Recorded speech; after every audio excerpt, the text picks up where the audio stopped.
And a hearty welcome to one and all. This is episode 72 of the Confessions of a Not So Dangerous Mind podcast. I'd like to thank you all for joining me here on this Monday evening in New York. If you're checking out episode 72 on the YouTube channel, haven't done so already, don't forget to click like, subscribe, turn on the notifications. Or if you're checking it out on the audio platforms such as Spotify or iTunes and you're enjoying the content, click like, subscribe, and turn on those notifications. So the Super Bowl is set. We have a rematch of 4 Super Bowls ago, Kansas City Chiefs versus the San Francisco 49ers. Now, I have talked about football on the channel, but only insofar as my discussions of a screenplay project, which was supposed to be a movie project that I worked on many years ago, called Giants and Heroes, about more or less the life and times of the former San Francisco and then later New York Giants quarterback Y.A. Tittle, whose career didn't reach the Super Bowl era. When Tittle played, the last game of the season was called the title game. Occasionally it was called a championship game, but informally it was just referred to as the title game. Now, I spoke about it from the perspective of the movie business and Hollywood and some of the crazy shit that took place as I was preparing the script and the research and everything. I have always been a football fan. But from the fan perspective, baseball is my sport. That's how I would describe it. I have never lost sleep over a loss by either the Jets or Giants. And another reason that you know that I'm not a diehard football fan. I root for both the Jets and the Giants. I'm not a negative football fan. I don't hate the Cowboys. I'm supposed to hate the Cowboys, right? I'm supposed to, like Stephen A. Smith, laughing whenever something goes wrong for the Cowboys, just cracking up, like live blogging them getting blown out of a playoff game and laughing. No, really don't do that. I don't feel hate. I don't even hate Bill Belichick. Don't hate him. What can I say? You can hate me for not hating Belichick. I have no, and here's the other thing. I never hated Tom Brady, but there I have a specific reason.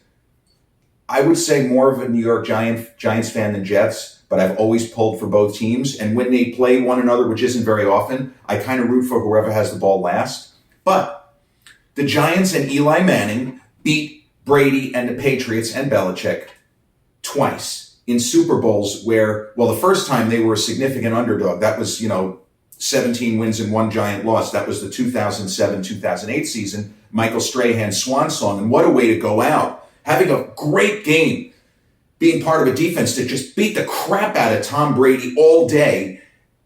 But Brady was magnificent in that game. His team kind of let him down there. He played a great game. And then 4 years later, in the 2011-2012 season, Jason Pierre-Paul, that Giants team, Ahmad Bradshaw, and Eli to Mario Manningham, that unbelievable, still one of the greatest throws in Super Bowl history. I don't even know how he did that. But Brady was fantastic in that game too. The Giants just happened to win the game. That's baseball, Susan, or that's football season. So I never had an issue with Brady. Oh, he's a piece of shit. He's a cheater. He's this, that. Okay, whatever. Fine. I am a positive football fan. It is not brutal when my team loses. I just want to see a good game. Now, as a Gen Xer, I've talked about this. As a Gen Xer, as somebody who has been around a while, and people of my age bracket, and I want you to calculate because we're 13 days away from the Super Bowl. So I don't even know what number it is. We're into the 50s here. Super Bowl 2024 date. Yeah, they're going to give me the date. It's Super Bowl 58. 58. That's crazy, but it's more crazy because how many Super Bowls I've been alive for. I think when I was born, they were only up to Super Bowl 6 or Super Bowl 7. Yeah, feeling my age here. But people of a certain age, football fans, I want you to think about The first Super Bowl you remember actually sitting and watching, where you had some idea of what was going on. Because I know this, when you're 6, when you're 7, you can see it. You can have memories of a night, of an afternoon with family, eating cheese doodles, whatever it might be. But you don't really get the game the same at age 6 or 7 as you do later. It's the same with any sport. I watched Yankee games with my father. The 1980 playoffs, I was 6. I kind of got it, but I didn't really understand baseball. And the 1981 World Series, boy, was he Mr. Negative in that, but he ended up being right. Yankees took the first 2 games of that series at home and went to LA and got the shit kicked out of it. And 3 games in a row, they had leads, blew those leads, came home, had another lead in game 6 and lost that one too. But you reach a certain age and you start to understand more. And by the next Super Bowl, which was 49ers Bengals, I was understanding the game better. I was more of an actual real fan who got the nuances of football. But my first Super Bowl as a fan was the 1980-81, that's Super Bowl 15, 1980-81. So, Jesus, 43 years ago? 43 years ago. My parents, the old house in Massapequa, they threw, by their standards, a big party. They had a ton of people over. It was at least 25 people over at the house in Massapequa. And sadly, because of the time, because it was January or February 1981, nobody had a camera. Like that, if ever there was a party that I wish there were pictures of, that's one of them for sure. I don't believe anybody took any pictures at that party. I don't think anybody had a camera. Nobody took Super 8 or anything. But what I'm getting at is I didn't really have a rooting interest. But that was the first of many Super Bowls in that decade. And a lot of you are going to be laughing and are smiling while I'm saying this. In the decade of the 80s, most of the Super Bowls were blowouts, where the games were over in the first half. Or if it got to the second half where it was close, by the fourth quarter, the outcome was not in doubt. So imagine you settle in, you're excited, you're going to watch the Super Bowl, and it was the Philadelphia Eagles and Dick Vermeil.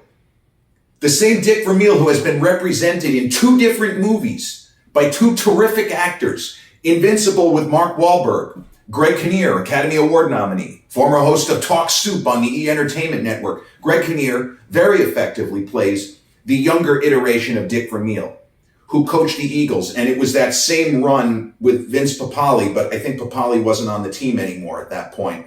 But that Dick Vermeil coached those Eagles to the Super Bowl, to Super Bowl 15, which was in the Louisiana Superdome, if I'm not mistaken. They were the favorites. That was a big Eagles team. You had Ron Jaworski, Jaws, at quarterback. And Harold Carmichael, Hall of Fame wide receiver.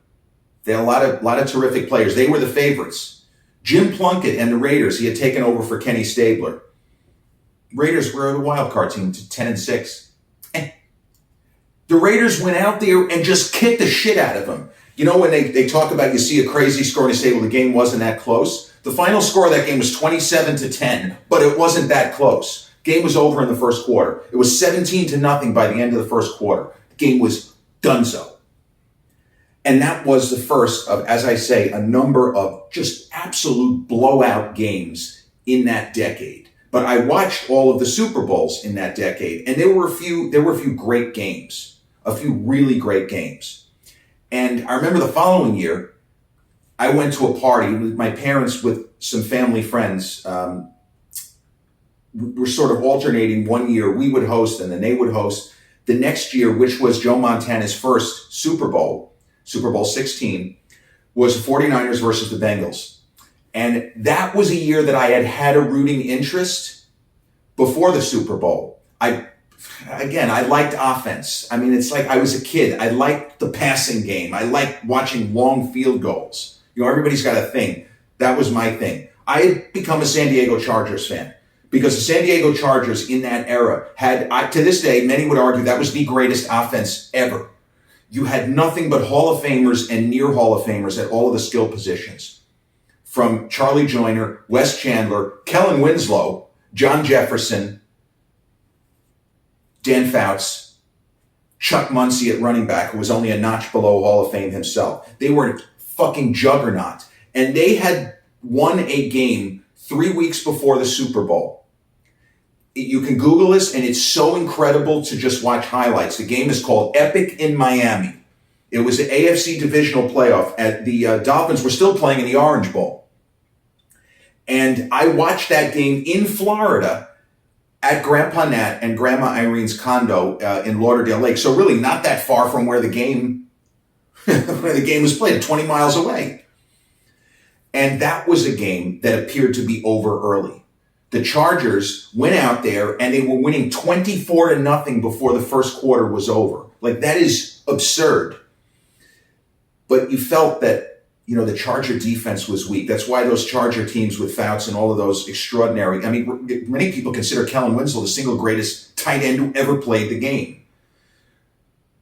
They didn't have much of a defense. So if something went wrong, if Fouts took some hits or Muncie or whatever it might be, and Winslow had some physical issues during the game, Dolphins were going to have a chance. So the Dolphins got it to 24-10. There's certain things that you so rarely see. There are schoolyard playground plays in football that almost never work in real life. They might work when you're 12.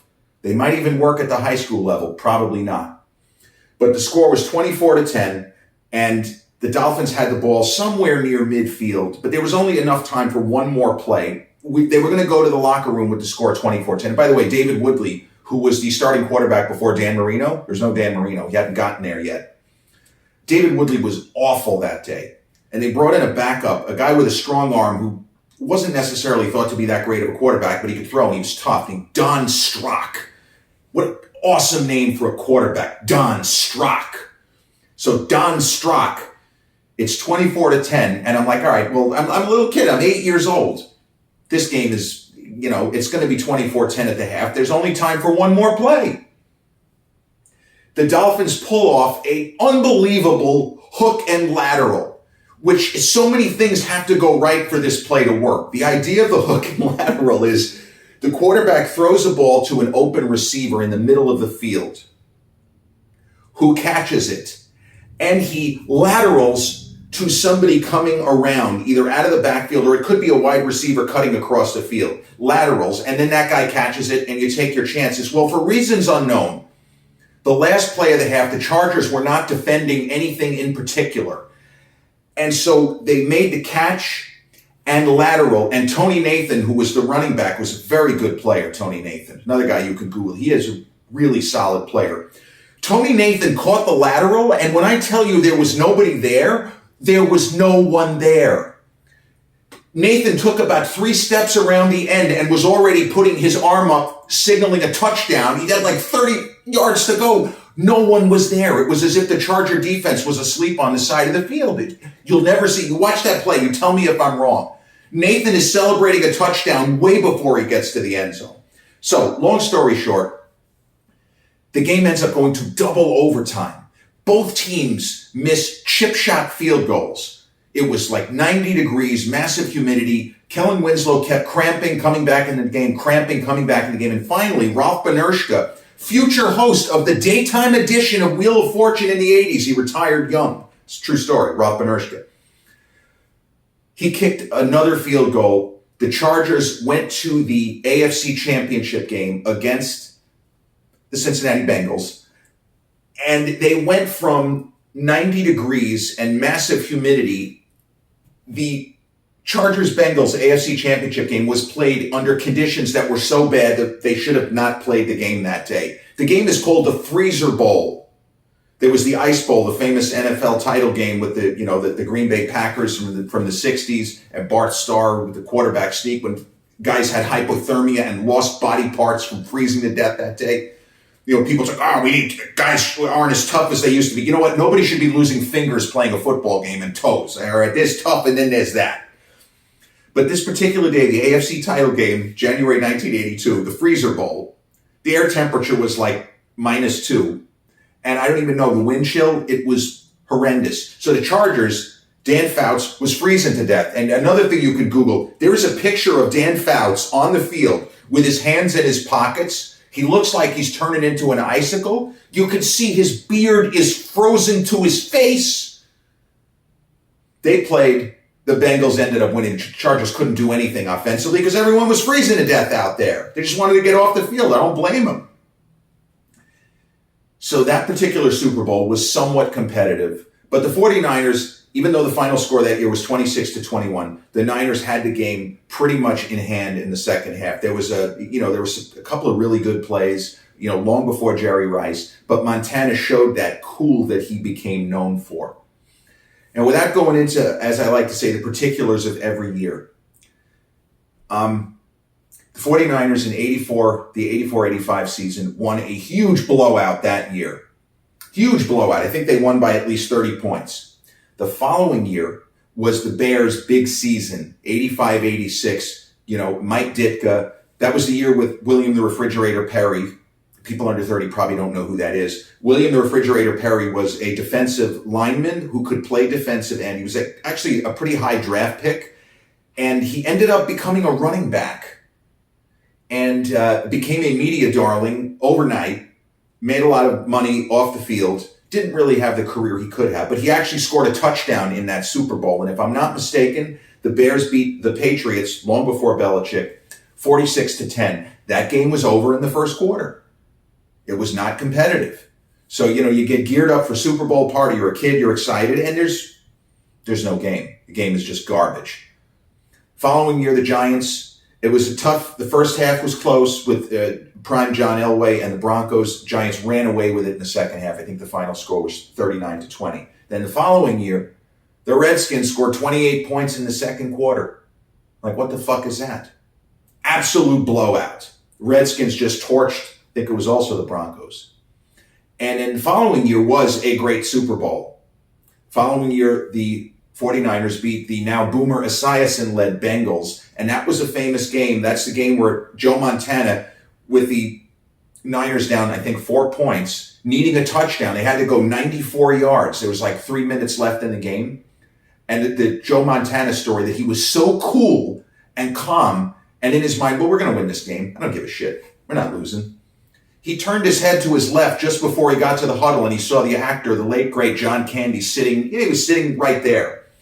And like Montana gets in the huddle, he says, hey, John Candy's over there. Like, what? He was so excited, oh my God, John Candy. And then he led them on a Super Bowl winning touchdown drive where Jerry Rice was actually a decoy on the big touchdown to John Taylor. That's how they ended up winning the game. And there was a near interception a few plays earlier, which would have certainly changed everything. And there would be no real controversy as to who would you rather have, Tom Brady or Joe Montana, if your life depended on a game, because they would have lost that game if that interception, which was so close, the Bengals defender, he made a throw, he was a little bit off. You have such a narrow window to throw the football, drop to the floor, and then John Taylor. But what I really wanted to talk about was the best Super Bowl of my lifetime, which I will always remember, and remember what I was feeling while watching it, and memories of the night itself, because this is really kind of a wacky, crazy story. So the New York Giants, this was 2 years later, in the 1990-91 NFL season, the Bill Parcells Giants, Lawrence Taylor, many consider to this day the greatest defensive player who ever lived, was already a little past his prime. He was still a dynamite defender, but he wasn't what he had been the first time the Giants won the Super Bowl. I mean, Lawrence Taylor was a physical freak. He was a guy who was a genetic mega superior, was blessed with unbelievable strength for his size, incredibly fast. He ran like a running back. And he actually, they said, as ridiculous as it seems, he could have been a field goal kicker, that he could kick the ball 50 yards, that he was great at everything he did on a football field, which would mean that if he got into the decathlon, he probably would have been a great decathlete. He was just great at everything. His coordination, his strength, his stamina, amazing. But Super Bowl, I believe it was Super Bowl 20. No, excuse me. I don't want to give you the wrong date. I always forget the number. I think it might have been actually Super Bowl 25. But it's an important historical Super Bowl from the perspective, Super Bowl 25, that's right, it was in Tampa. Whitney Houston, may she rest in peace, very young at the time, sang the national anthem that day in Tampa. And the first iteration of the Persian Gulf War was, it was going on at that time. And there were a lot of nervous people, including me, because there was uncertainty. Is there going to be a terror attack over here? All of this. Now, the Giants were incredibly fortunate to get to that Super Bowl. It looked like the 49ers were going to beat them in the NFC title game. The Niners had the lead, and Phil Simms, not that this matters, but Phil Simms had gotten injured, and it was Jeff Hostetler that was leading the Giants, and he played very well throughout the playoffs. But the 49ers were in a position, Joe Montana had been knocked out of the game, and Steve Young, talk about underutilizing a Hall of Famer. Steve Young was basically, because the Niners had the lead late, he was just handing off on every play. And Roger Craig, a great running back, really great player, didn't fumble much, but he fumbled at a very inopportune time when the 49ers were trying to take the clock down and make it almost impossible, like the Giants might have one more shot without any time, like that kind of thing. The Giants went down the field, and Matt Barr, I almost said Chris Barr, his brother, Matt Barr hit a field goal, and the Giants, that's how they got to the Super Bowl. But try to think of this. In 1991, February, this was, January. There's no social media. There's no live streaming like today. You can't follow anything on your phone because you don't have a phone with visual capabilities. So if you are in a fixed place for a fixed amount of time, you are at the mercy of no technology. So I was in Florida visiting my dad's parents again, 9 years after the Chargers, Dolphins epic in Miami, that famous divisional playoff game I was talking about. And I happened to be going home on Super Bowl Sunday. And that was a year that I watched every Giants game. I was a big Phil Simms fan. I loved Otis Anderson, the running back, Hall of Famer. Loved Jeff Hostetler. Liked Maurice Carthon. Dave Meggett was a terrific, triple threat kind of player, punt returner, kick returner. He could run the ball and catch passes out of the backfield. Really good. And the Buffalo Bills, before they became the kind of ill-fated Buffalo Bills, behind Jim Kelly, an incredible quarterback. Not so great in the Super Bowl after this one, but you want to talk about a guy who was fun to watch. Man, Jim Kelly. What a great player that guy was. Class of 83, same draft class as Elway and Marino and Ken O'Brien and a number of other guys who went on to have great careers, and in some cases did not go on to have great careers. But I was in Florida. There was no way that I was going to get to see that game at all live. Not possible. But the funny thing about 1991, unlike today, it was possible to avoid information if you tried hard enough, because nobody is doing this. Nobody has this. People had cell phones, but they looked like that, and it didn't have capabilities such as this. So when we got on the plane, I'll never forget this, got on the plane, and the pilot said, I know many of you are excited, and, we're going to try to get you to New York in time for the end, whatever he said.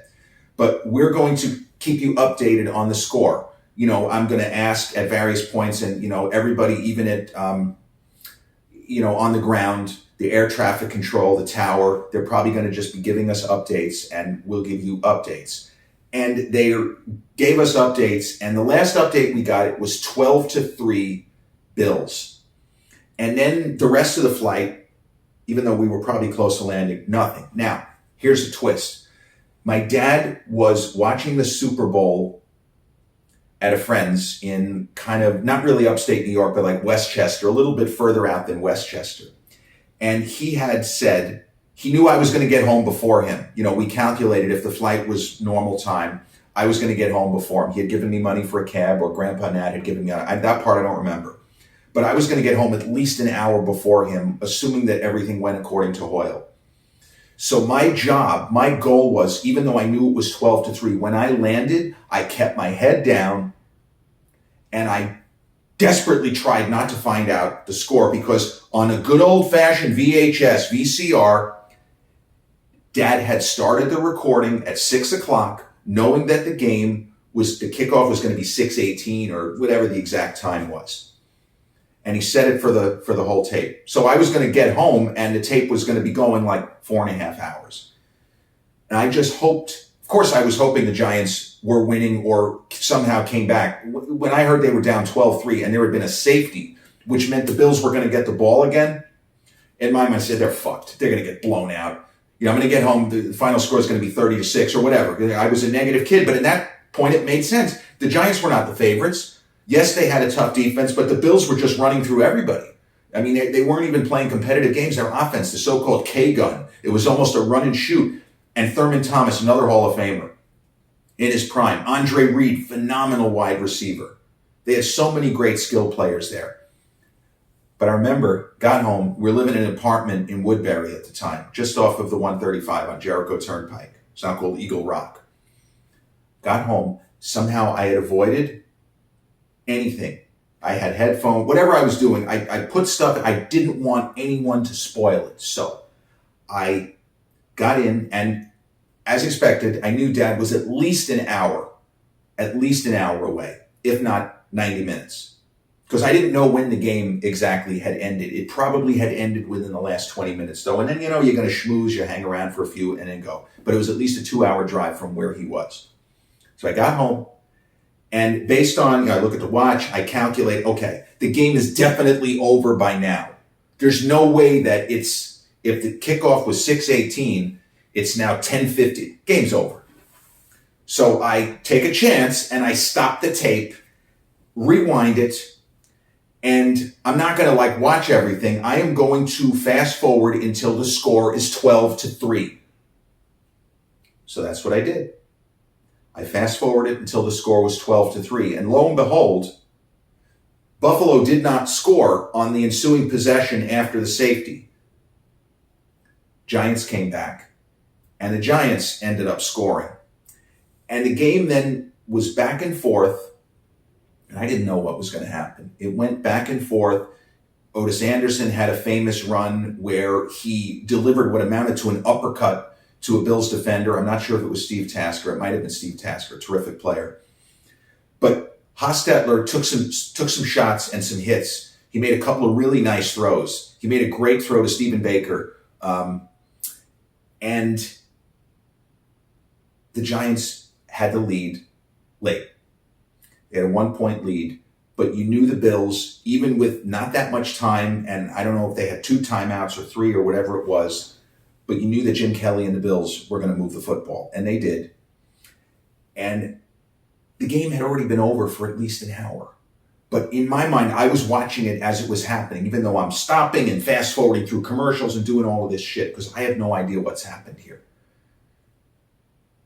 Gets to where they bring out Scott Norwood. They're about at the 30-yard line. And Norwood was an okay field goal kicker. The game was on grass. The field in Tampa was not an artificial surface field. It was a grass field. And I remember thinking, he's probably not going to hit this kick. It would be sort of an upset if he hit the kick. They put his numbers up there. Whatever his numbers were from 40 to 49 yards were not great. And I'm like, I'm 17 years old. I'm like, this is a tough kick for anybody under this level of pressure, and the fact that it's on grass and not turf. Because on turf, I feel like it's a better chance that you're going to hit that kick. So I paused it. I actually paused. And I'm thinking to myself, what if my dad gets home this second? All of this stuff. But I needed a minute to kind of prepare myself. And to, what am I going to do if the Giants win? It's late at night. Am I going to start screaming? The downstairs neighbors who complained all the time that I made too much noise. Walls were just too thin.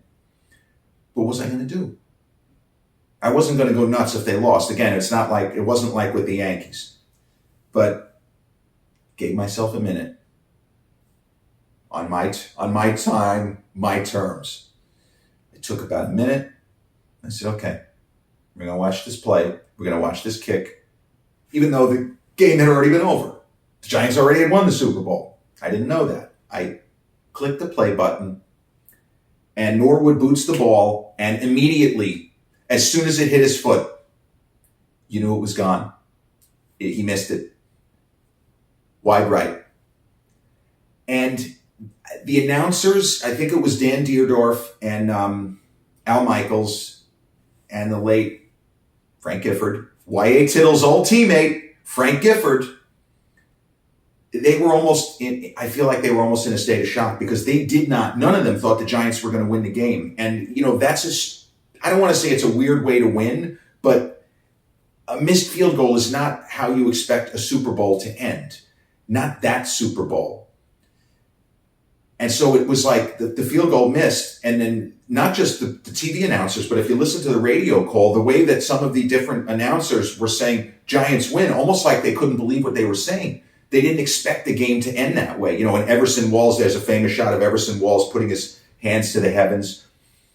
But I just sat there and I couldn't believe it. I couldn't believe they won the Super Bowl, that this was a team that I had followed. And you see, the Yankees they weren't anywhere near their famous title run in the mid to late 90s. I hadn't ever seen a sports championship. It's not that big a deal. I was 17, but this was my first sports championship of a team that I followed and considered myself a significant fan of. And I was so happy. And this was a time in my life where I was miserable 99% of the time, but I was so happy that they won that game.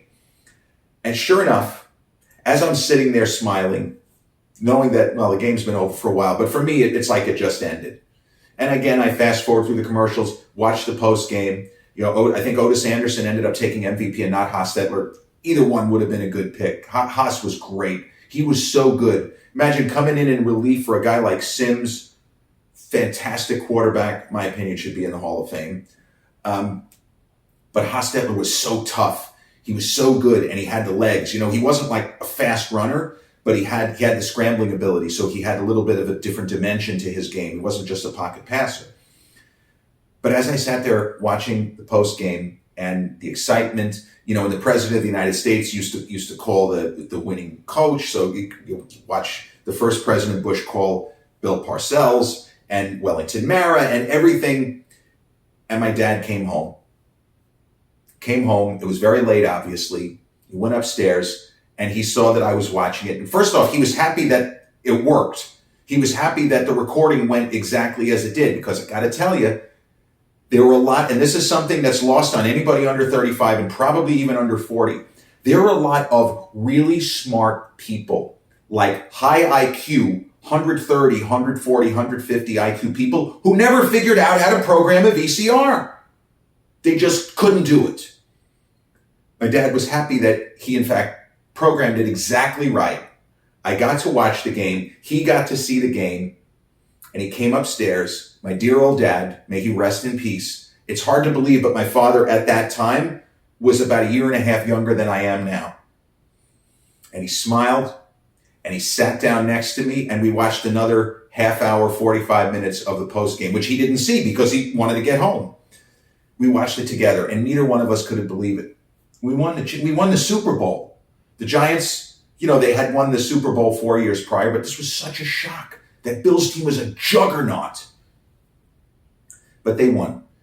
And I managed to travel that crazy day, snaking my way around, not finding out what was going on in the game. After that 12-3, there was a safety. Oh, they're fucked. I mean, if you go back and you look at the metrics on this, I would say the Giants were probably no better than 1 chance in 20 to win the game. When it was 12-3, and they were kicking the ball to Jim Kelly in the K-gun, and they were just running up and down the field.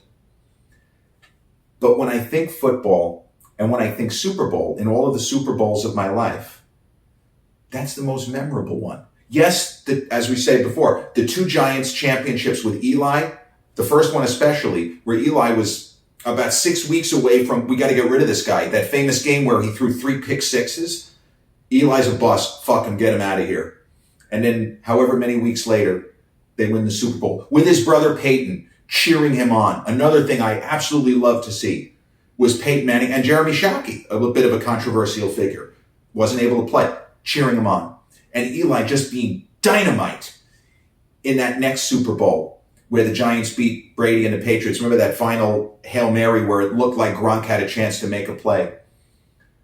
But Super Bowl 25, with everything that was going on in the world, Gulf War, Whitney Houston doing an unbelievably beautiful job, an incredible rendition. Many people to this day, not that it matters, but that's the single best rendition of the Star Spangled Banner. Whitney that day coming out in her kind of tracksuit and just putting her arm up in the air at the end. Jets flying overhead. Every cliche, if you watch it, that's exactly what it was like. But I remember so much of that game, the way that I was pausing it and rewinding and pausing it. And that tape was a tape that I watched frequently.